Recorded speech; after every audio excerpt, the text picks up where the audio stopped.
Harvard University had two really important contributions to what is now American football.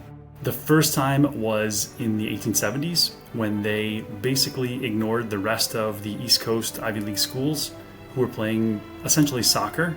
In Harvard's version, which was played around Boston, you had a rubber ball, and that ball could be kicked, but it could also be picked up and even dribbled.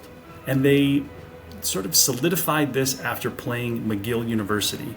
The first time they came down to play Harvard was in 1874, and a bunch of the McGill students missed the train, and so they only had 11 people. So the fact that football has 11 people on each side is from that 1874 game. The Harvard students really liked that version, and they sort of held out to get the rest of the East Coast schools to go along with this version.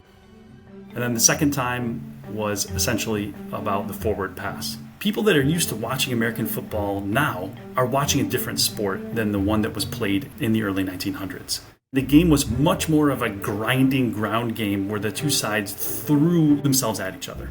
So in 1905, 35 young men died on the football field. There was all sorts of outcry all across the country, but the president of the United States at that time, Teddy Roosevelt, a Harvard graduate, got involved. Teddy Roosevelt loved football.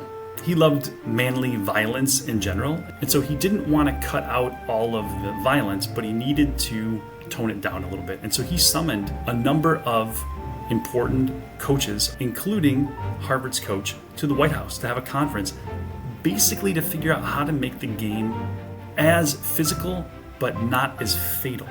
Some of this is the stuff of myth. Basically, it seems like there were two different proposals. One was to make the field wider, to make it less likely you'd have these violent pileups in the middle of the field.